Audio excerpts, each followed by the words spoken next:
Hi everyone and welcome back to my YouTube channel. So for this video, I wanted to start a new series where I try out books from authors I've never read from before. Sometimes books feel, some authors, there's a lot of hype, and I think there's a little sad little hipster part of my spirit that just be like, everybody is reading it and I don't want to read it. But there's so many authors that I see around like booktube and book talk that I'm like, wow, everybody has read it and I haven't. So maybe it's time to go ahead and do that. So I own a lot of books, right? And I own a lot of books I haven't read. And so another part of this, my reasoning for wanting to do this, is to start also reading authors I have and I just haven't read the books yet. So in this video, I'm starting off by reading books by Claire Keegan. So let me, hold on. I was going to show the book, but I have it in my pocket. So I am reading Small Things Like These. I'm reading Foster, and potentially if I get to it, I'll be reading So Late in the Day. So I just, there was like, when Small Things Like These came out, everybody was talking about it, everybody was loving it, and I picked it up. And then one day I was in the bookstore and I saw Foster, and I picked it up. And then I was in the bookstore one day and I saw So Late in the Day, and I saw it was a short story collection, and I love short story collections, so I picked it up. And before I knew it, I had 3 books by an author I have never read from before. So that is my journey with Claire Keegan. And I often had this thing where I would start, I don't know if I started Small Things Like These, but I kept trying to start Foster and I just wasn't in the like headspace for it. So I just never finished it. I have like a bookmark in here so I can see like where I got to in it. Let's see, I got to page 20 and I just put it down and didn't pick it back up. But in this video, I will be reading these books. I'm starting with Small Things Like These, and I've already started. I was reading it in the car while I was out and about today. And I'm about 20 pages in and I'm enjoying it so far. And it just reminded me of how much I enjoy the Irish. So if you didn't know, Claire Keegan is Irish.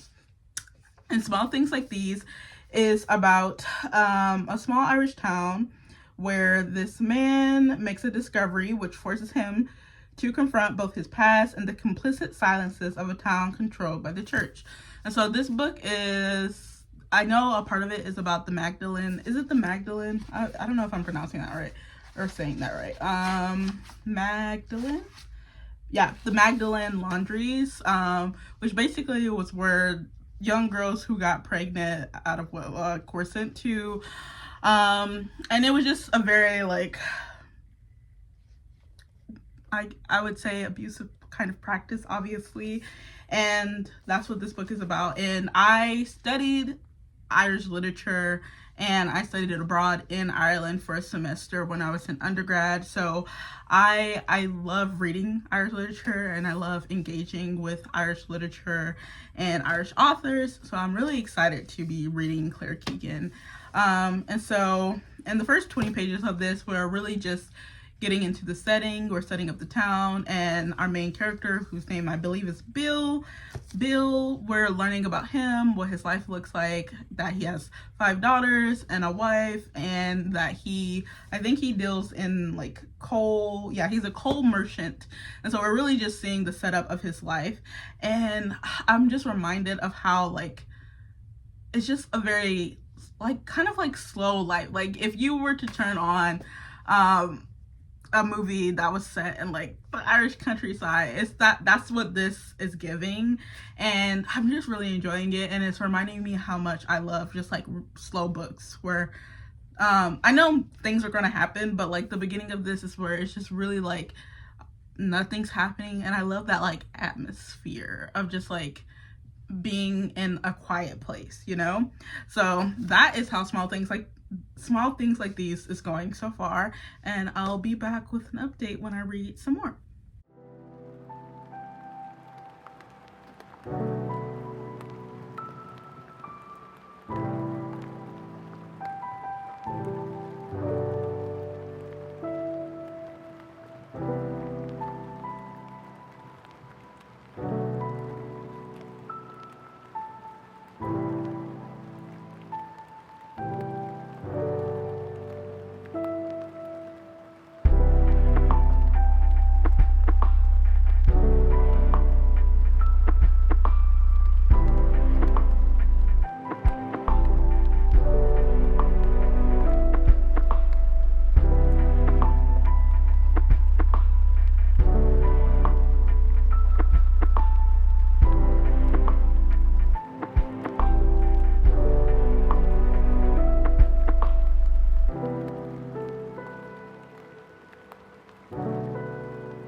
Okay, so I just finished Small Things Like These by Claire Keegan, and yeah, it was good. I mean, we were, it wasn't not going to be good. I think I think the word poignant is just like the perfect word to describe this. And on the cover, Hilary Mantel said that this book is resonant. And I think also that's also like a really perfect word. I think what Claire Keegan does so well in this book is to it's the way she words things. It's the way like things are phrased. Just like it feels like every word was chosen so purposefully, and it's the right word. There's like, I don't want to say that the book is slow, but there really isn't much happening. Like, this man is just literally thinking, and he's just walking around this small town he lives in while he's thinking over some things that have come to light for him and just making a decision. Like, this book is making one decision. That's like this whole book, like just thinking and making a decision. That, I mean, it's only about 114 pages, and like it does what it sets out to do, like very efficiently.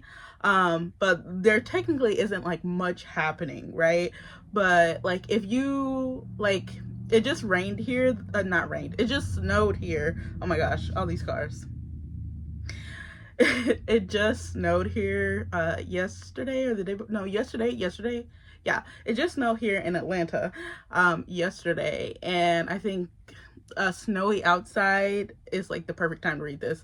Like, this is perfectly read when it's like cold outside, because this is taking place during December, right around Christmas. And so I think I was reading it like in the perfect time if you just want to read something that's just very beautiful and poignant and resonant, but like very just calm, and not much is happening. But you know, sometimes I enjoy a story where not anything is happening. I want to read something smart, but I also don't want to just be, I don't want to be taxed sometimes. I don't want to be overwhelmed with like smartness. But this is like smart, but it's like calm smart, and I really enjoyed it. And there's like really some great lines. There's this one passage in the last few pages that I really liked. So here he says, as they carried on along and met more people Furlong did and did not know, he found himself asking, was there any point in being alive without helping one another? Was it possible to carry on along through all the years, the decades, through an entire life without once being brave enough to go against what was there and yet call yourself a Christian and face yourself in the mirror? And I just thought that was just a really beautiful few lines. So I really enjoyed this one, and I'm going to give it a 4 out of 5. Yes. So moving on, we're going to move on to the next book, which is Foster by Claire Keegan. Hello, this is Koya. I'm in the bed. I finished reading Foster. Every time I think about getting up to like brush my hair so I can tell you about it, my soul refuses. So I forgot to record while I was reading it, but yeah. So here's my review of Foster. It was really good. I actually think I like it a little bit more than I like Small Things Like These, because it's just the relationship dynamic between.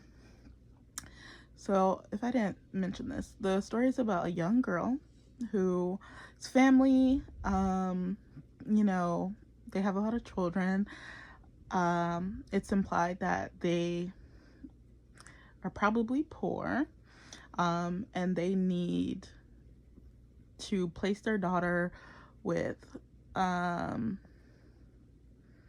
they need to foster their daughter for the summer, you know, as they are preparing to bring a new child into the family. The mother is about to give birth, and I think it's probably for money saving purposes. So their daughter is given to this couple, to, and she is fostered for the summer. The book is called Foster. And so the relationship between this couple and the girl is just really sweet, watching the girl experience basically undivided attention. She experiences undivided attention, and she gets to experience just like, I don't want to say love, because I'm sure probably her family loves her, but just sort of just like a more, I don't know, gentle kind of love. Like, there's this part in the book where the man in the couple holds her hand, and she has this moment where she's like, I kind of wanted him to let go so I didn't have to feel all these feelings that it made me feel, because she realizes that her father has never held her hand. And so just watching this relationship between this young girl and this couple she's fostered to was just really beautiful and moving. Even though the book was like 90 pages, I really just enjoyed it. I think I did want a little bit more time just seeing her with this couple, but I think what Claire Keegan does so well is that she gives you enough. I mean, you could want more, but you're going to get the full arc. You're getting the full story, but sometimes you just want a little bit more, because you just want to experience what's happening. You just want to sit in it for a little bit longer. So it's just really sweet, and I just wanted to sit in the moment some more, but it was fine that it didn't. So I'm giving Foster a 4.5, and I'm going to start reading so late in the day today. So today is Saturday. I am about to go out and about, hit up a few bookstores. I need to return a book, and I want to go to this used bookstore to see if I can find a couple of books for a few video ideas I have, and then I might stop at a few other places. But today I'll be trying to finish up reading so late in the day. I'm about, I think, maybe 30-40 pages in to the first story. So Late in the Day is a short story collection, and it has 3 stories. In the first story, we have a man who is sort of like, he's very like a man in all the ways that women mean it, in the bad ways. Just like, he is, right now, the story starts with him alone, and we sort of see that he had this relationship with this woman, and we're sort of watching how it like fell apart. But I'm near the end of the story, and I like it well enough.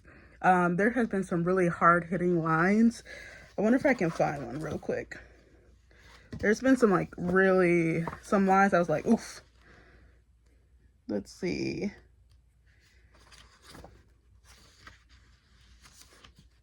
I can't find it, but just now, Claire Keegan was spitting. So I'm gonna go continue reading so late in the day and do a little shopping, and I'll be back later with more thoughts.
I am back, and well, technically I ate some Zaxby's, but now I'm back. But I wanted to show you guys what I got while I was out. But yeah, after this haul, I think I'm going to go on some sort of book ban or something like that, because I've been spending a lot of my pretty pennies lately. So yeah, we might need to go on a little book ban. I don't know how I'm gonna do it though, because there are books that I'm anticipating coming out, so that I know I'm going to buy. So I don't know like exactly how I'm gonna be enacting this book ban. If I'm gonna do like one book read and I can buy like one book in, one book out, or I'm just gonna be like I can buy 5 books for the month or something. But definitely going to be slowing up on book buying, just on spending in general, for the next little while. So I went to Half Price, and then I stopped by Walmart and I saw a book in there. So I'll just show you what I got, and then I got a book in the mail. So we also have a little unboxing. So first, I've mentioned this in previous videos, but I'm collecting CDs because I love physical media and I love music a lot. So I've been wanting to get CDs and by artists I love and whose albums I really love. So I got V5 by Maroon 5. I like a lot of the songs on this album.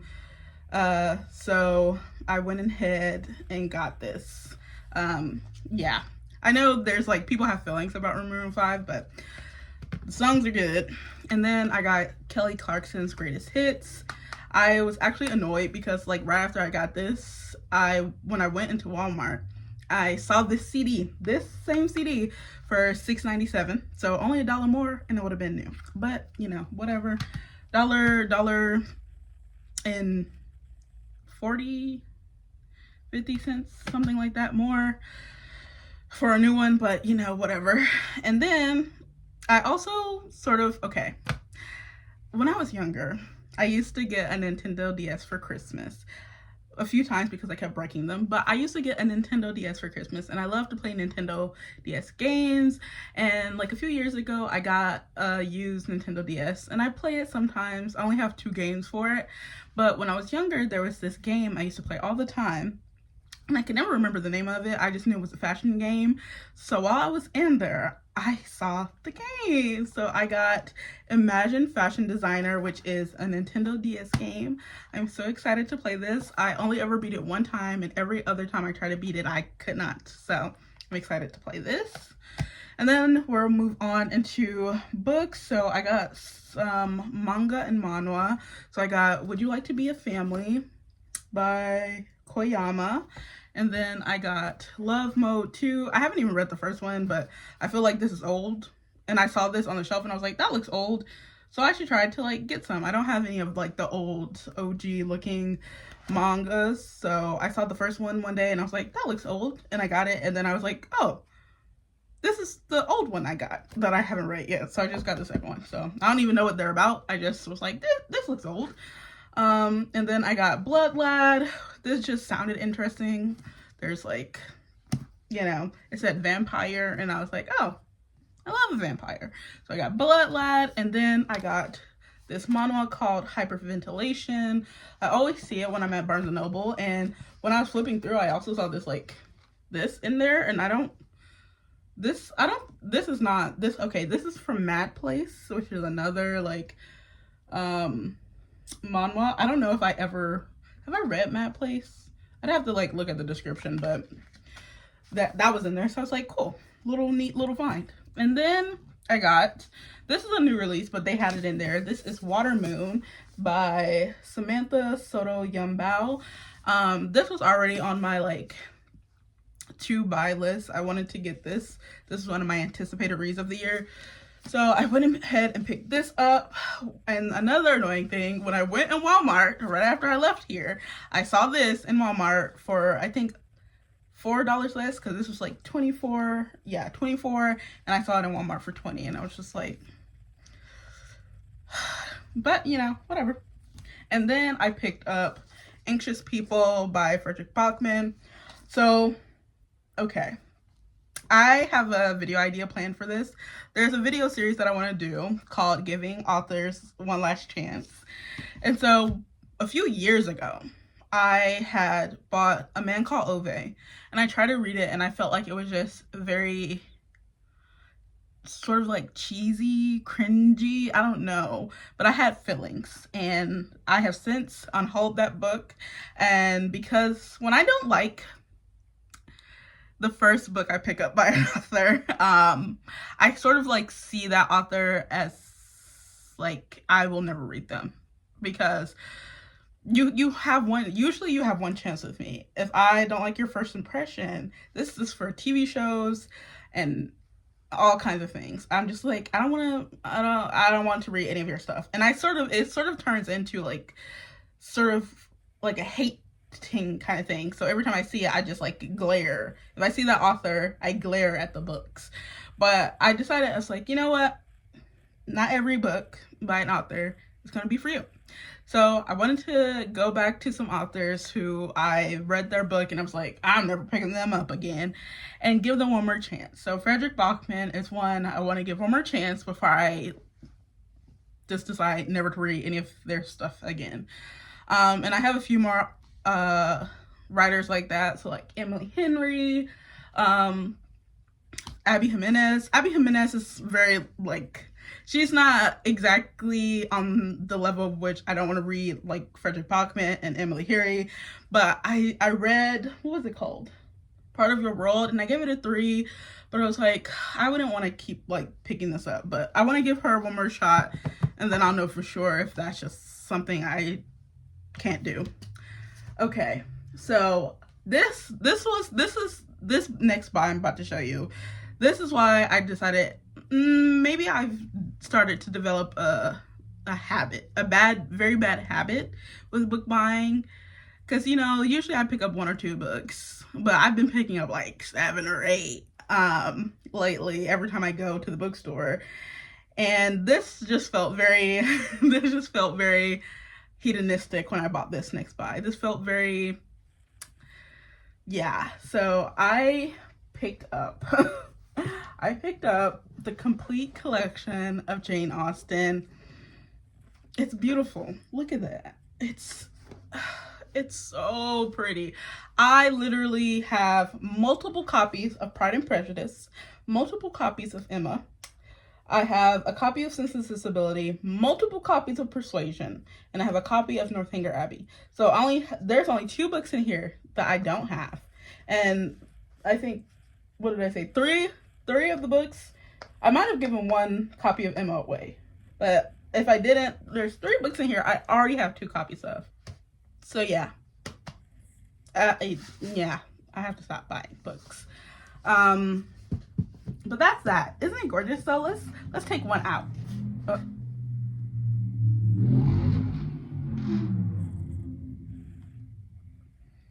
Should I keep that in?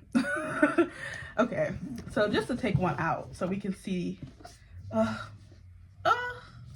So pretty, so pretty. Let's see. Oh, and the typeface. The first page I opened to, the first word I saw, Lydia. Even though this is my most hated Lydia. Okay, looking at it, I like the typeface. I like how big it is. I don't like how tiny the margins are. When I write in my margins, I like to write on this edge, not the inside edge. The inside edge has like more space in this, but I don't really prefer to write in the inside edge. But they're so beautiful, and I know, reckless buy, but I'm kind of happy about it. I kind of really love it. And then I picked up A Hunger Like No Other by Cressley Cole.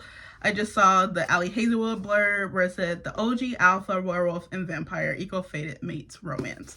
And that's all I needed to know. I didn't look at anything else. I just needed that blurb, and that was enough for me. So, and it's pretty. It's really pretty. Look at that cover. Gorgeous. Okay, so that was the last book. And now for a little unboxing. I already know what this is. I pre-ordered this sometime last year. But it is a recently released portrait poetry collection. Oh, for some reason I thought this would have been hardcover, but that's fine. It is Helen of Troy, 1993, by Maria Sokola. Isn't it so pretty? It's so pretty. Okay, so a little bit about this. I read for a literary magazine called A Public Space, and at A Public Space we get magazine submissions, so like short stories, but the publisher also gets books, books and stuff. So this was sent to A Public Space.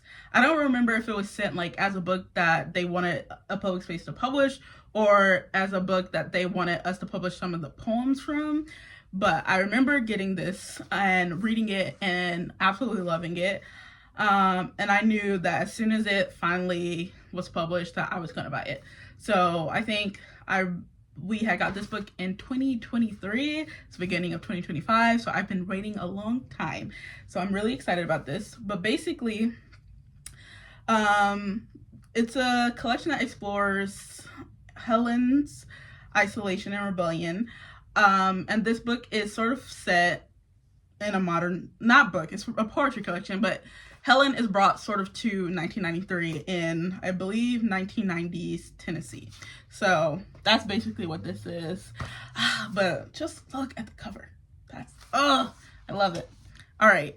So we're going to get back to regularly scheduled programming and get back to reading So Late in the Day. It is so late in the day. And I really wanted to finish it by tonight, but we shall see if that is going to be accomplished. Okay, so I just finished the second to last story in this collection, which was called The Long and Painful Death. And I'm trying to decide if I like this story more or less than the first one. So in this story, there is a woman who is a writer, and she's doing this short writing residency where she stays for 2 weeks at this famous writer's house. And while she's there, a man shows up, and you can tell that he has a problem. What the problem is revealed in the course of the story, but he has a problem, either with her or with the house or with something, but he has a problem. And I know that doesn't sound like it's the most interesting story, but I think where Claire Keegan really shines is just like on the sentence level. She shines where she can imbue action with a lot of emotion and thought. So the way the characters moves is what portrays their thoughts, right? So you can tell just like where the tension lies in the story or what the character's thinking, but by just how they interact with each other physically. So there's this point where the man says something to the woman that she obviously doesn't like, and the story doesn't go out of its way to say she didn't like that, or at least not immediately, but we just see her, nothing happens really on the page besides her just getting up to wash out the cups and plates that they were eating from. And in that little motion, you can tell how upset she is by what is said.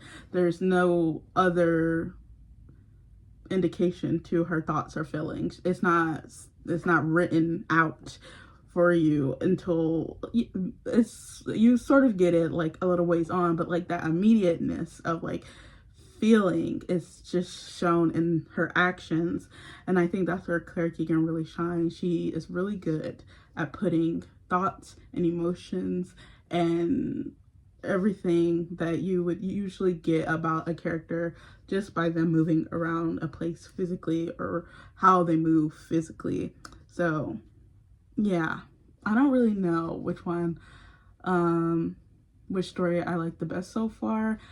I might lean towards the second one just because it's about a writer and I'm a writer, so I just enjoy reading about writers. So that's where I am. I have one more story to go in this, and then we'll be done, and we'll do a little wrap up of my feelings about Claire Keegan. I'm done reading all of Claire Keegan's books. I just finished reading So Late in the Day. I read the last story, which was called Antarctica, and it got dark. it got dark. The story was about this woman who decides she wants to try cheating on her husband. That's not a spoiler, that's literally like the first line. And it got dark is all I'll say. So I think what this collection really was about is men's entitlement and just the impact that has on women's lives. And yeah, we really saw that as the collection went on. I think I was hovering around a 3.5 for this, but I feel like after reading all 3 stories, I think I'm gonna go with a 4. I think each story really had something that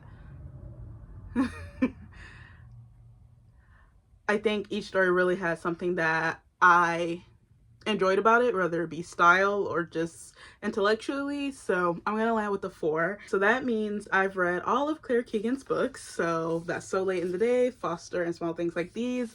I don't think I've ever read literary fiction like this before, where I'm reading one author back to back. I've read obviously series like sci-fi and fantasy and loosely interconnected romance novels back to back, but I don't think I've ever done that with literary fiction. So this was definitely a new experience, but I think a positive one overall, and I'm glad I got to read them. I think Claire Keegan is definitely an auto by author, even though she technically was, since I have, I believe, all of her published books. So I'm excited to keep reading her.